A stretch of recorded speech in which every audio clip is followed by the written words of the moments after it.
Today, I want to encourage you to stop feeling guilty when it comes to charging and collecting money from your clients. Hey everyone, I'm Emily Reagan, and you've discovered Unicorns Unite. This is a podcast for freelancers, service providers, virtual assistants, and curious listeners who would like to experience the freedom and flexibility of working virtually. We're the magic makers, movers and shakers, and the real people doing the work behind the scenes of online businesses. Welcome to Unicorns Unite. Has this ever happened to you? Your client doesn't make money with their launch, and you feel guilty for charging them for all that work. Your client gives you referrals, and you feel guilty, so you want to give them tons of free work to make it up to them. Maybe your team meeting turns into a therapy session and your client burdens you with their financial woes and lack of revenue and their scared sense of the future and what's to come, and you feel guilty for that last big invoice you just sent. All of these scenarios with clients make you feel guilty for charging. This happens a lot with freelancers and virtual assistants who really become the business buddy to their clients. There is a point with these clients, and it's usually not on purpose, where you start to feel guilty about money and how much they owe you and how much they're spending on your services. And you need to know this guilt is 100% on you. When you think your clients are making you feel guilty about money, it's actually you perceiving and taking on that guilt yourself. So stop it. That's you. That's your money story. That's your doubt creeping in. Listen, you and your services are worth it. Whether the client made money from their launch or not, you put in the time and effort, you put in the tangible results and products and work all into those assets that a client can use multiple times. You built the product, you built the framework, you built the tech. It's not your fault that you're not making money this very instant for your client. You gotta understand the basics of business here. The entrepreneur, your client, is the risk taker. They are going all in with an idea to turn a profit. They know that to make money, they have to spend money. This is business. If you worked all day at an ice cream shop and not one customer came in asking for a scoop, it's not your fault if you're the scooper, if you're the cashier. There's so much more to running a successful ice cream shop than just the person behind the counter. It's not their fault. And the same goes with launches. A launch is not dependent on you. There are so many other factors like marketing, advertising, list building, Facebook ads, the client's reputation, the client's actual product. The same when you're working with a brand new business owner. They could be getting sticker shock over how much time and energy it takes their team to build the business. If they're not actually doing the work, they don't always know. They think it's a quick and easy thing to set up a landing page in Kajabi, but they don't know. They haven't done the work.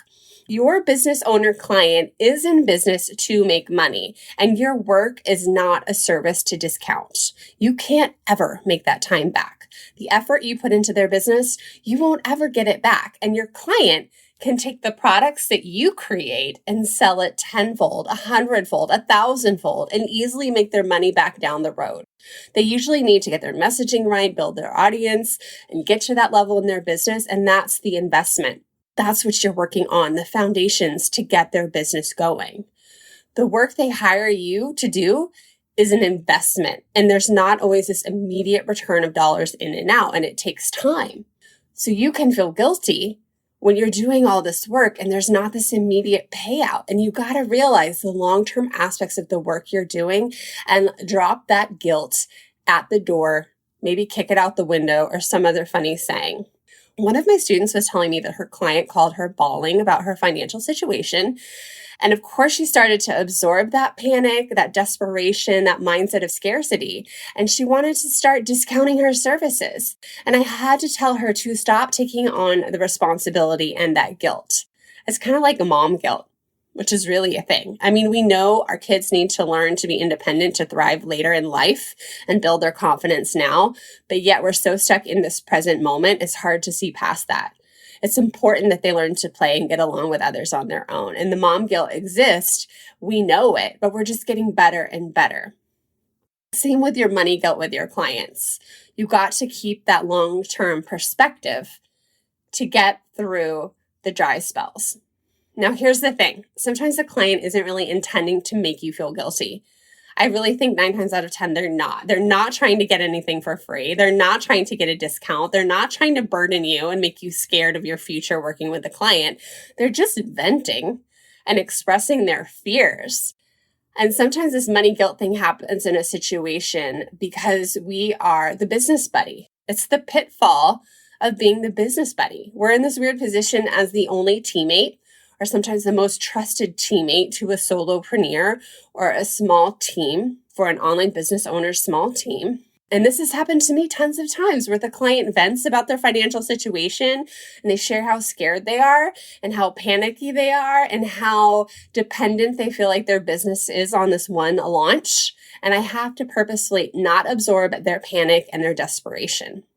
For the people pleasers out there, our first instinct is to do anything to help. We feel guilty, we want to help, and the first thing that comes to mind is that, oh, I could give my work free, or I can severely discount it, or I can knock a couple hours off and not charge for that. But don't do this. Don't do it at the cost of discounting or feeling guilty about your services.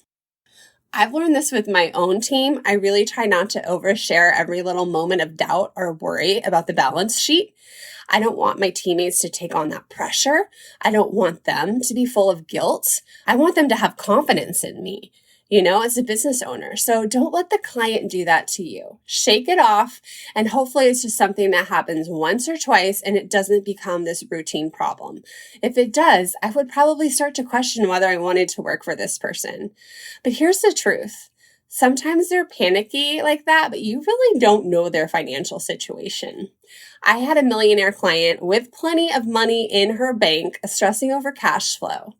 And it's so much easier for me to not take on that money guilt when I know they have money in the bank, right? You can let that stuff go when you know they have money on the bank, and then you really don't want to discount your services. There are tons of millionaire business owners, 7-figure, 8-figure business owners who hire overseas virtual assistants, and they can still afford it, but they can just be tightwads. And that's probably partly why they're successful, right? They're keeping their expenses low. So yeah, they do panic when they see higher expenses, when they get your invoice, when they see how much their team operates at the cost the team operates at. I've had clients stress about cash flow and money and then still turn around and book one-on-one coaching sessions at the drop of the hat, and they can pay for anything they want. I've seen clients bitch about money and then turn around and hire expensive coaches, go to conferences, hire on other teammates who charge more. It's all about what they want to spend their money on. It's all about perspective. And that's why I don't want you to take on that guilt, because you don't 100% know their situation unless you're doing the books. And if you're doing the books, you really got to step out of that money guilt thing. You've got to charge. You've got to not be afraid to submit that invoice in its entirety. Hey, this podcast is sponsored by my very own GIF and sticker making workshop. Turn your clients' videos into GIFs, design branded stickers for Instagram stories, and master the art of making your own GIF for promo emails. This is fun unicorn magic that we can do behind the scenes easily for our clients. The workshop is 1 hour, just $17.99. The link is in the show notes, or go to emilyreaganpr.com/GIF workshop. That's GIF workshop. Back to the show. These clients, they're not usually bragging to me when their bread and butter revenue is coming in. They're usually paying themselves. They have no problem paying their other bills that are due, especially when it comes to software platforms. Like paying a person is no different. They're just usually leaving out this type of revenue out of the equation because they see it as stable, and they usually just want to whine and moan about the situation. It's perfectly okay. Let them do that. Let them move on, but don't you dare start discounting your services. With that said, I've had a client who every time she gave me a referral expected me to give her free work hours. And when time is money, that's just not feasible. Because she was such a consistent long-term client, she had a slightly lower rate, and that worked for a while. But in my head, it causes a lot of resentment because when I'm working on her stuff, I'm losing money because I could be charging more, almost double for other newer clients. So you got to watch out for that situation. Don't be afraid to renegotiate your terms. charge more. And when a situation is not advantageous to you, you have to change it so it doesn't sour your relationship. You can't be operating in this I'm feeling guilty for working and charging you what I'm worth mode. You can't stay there. Now, there have been 2 situations when I have done a trade for free, and that's because it was 100% beneficial to me. And when I do these quote in-kind trades, it's because I'm learning something, I'm getting to do something I want to do, or I really am getting a product that I probably wouldn't pay full price for either. I actually did this once with a painted dresser with Tracy's Fancy. She's a whimsical furniture painter and one of my beginning clients who I helped grow from zero to making money, which felt really good. I also did this with an artist, Jennifer Lowe, out in Washington State. She made me some abstract art that you see behind me in my Facebook Live meetings. But the number one reason I don't like trades is because that free work you're doing gets shuffled to the bottom of the stack. You're least likely to work on it when you're not getting paid for it. You know what I mean? So the trades aren't the ideal way to go, but it can work with you. I've done a lot of stuff for Tracy for free because I was learning a brand new way to do things. If you're still struggling with this, and you have all this guilt and you want to give it away a little bit cheaper because you feel guilty, maybe the people pleaser in you just won't shut up. Remember this, you're doing your client a disservice if you work for discounted or for free. Because when it comes to growing their business and hiring on new teammates, their budget is going to be grossly inaccurate because you did not give them proper estimates of your time and you did not charge properly. They're going to be really surprised when it comes to running their business like a real business and they see these actual costs because they're not getting some like discounted service. Your client's business isn't going to be good for the long term if they don't have accurate control of their expenses and they don't really know what things cost and people cost. They're going to start undervaluing you if your little invoice is too small every month, even though it should probably be double because you're not charging. You could also resent any new teammates who come on board who are actually charging what they're worth, charging more because they weren't afraid to speak up. And you realize, hey, I was doing those same tasks and charging less and giving some of it away free. Maybe I was too lazy to track my hours. Maybe I just felt guilty. You're going to resent the teammates for that. And that's just not good. So keep it professional. Let the money guilt go. Charge what you're worth, charge for the work you're actually doing, help set your client up for success in the long term. Okay, that was my rant about money guilt. I'm curious if this spoke to you, if you had this. I know I'm an Enneagram too, so I always want to help people. And I feel like, the best way I can help is with my brain and my services, and I can't do it for free. Can't do it. So speaking of not working for free, my next guest is my very own podcast editor, Emily Porter. And I'm kind of chuckling right now because she's editing this podcast for me and hearing me announce her. I first had Emily on my Facebook Live show to talk about how she got started as a VA and she niched down to podcast management and editing. And I didn't know it at the time when I had her on my show, but I hired her several months later to help me out with my podcast. And you better believe she charges me for producing 2 podcasts a week. Would I ever want her to short sell herself to me as one of her clients? Hell no. She is jockeying several other clients, and I don't want her to resent my working on my podcast. And I don't want her to give me things free because she has mom duties too. And I think other service providers are probably the kindest to each other. And it's just like tipping a waiter. If you've ever worked in the food industry, I'm tipping good because I know how hard you're working. I would never let another service provider give me stuff free.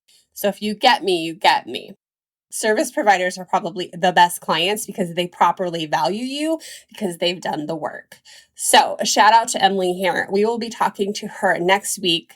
And I really think it's the people who don't understand the value and the time and the brains that goes into work. Those are the ones trying to weasel out of it and get things free. So watch out for those people. Watch out for those clients. So more fun with my podcast team next episode. See you then.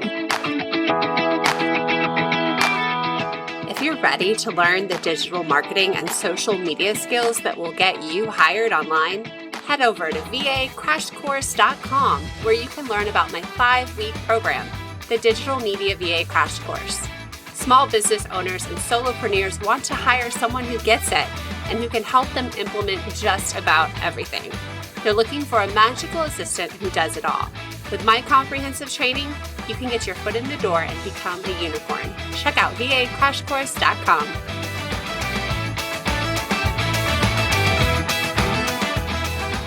When you think your clients are making you feel guilty,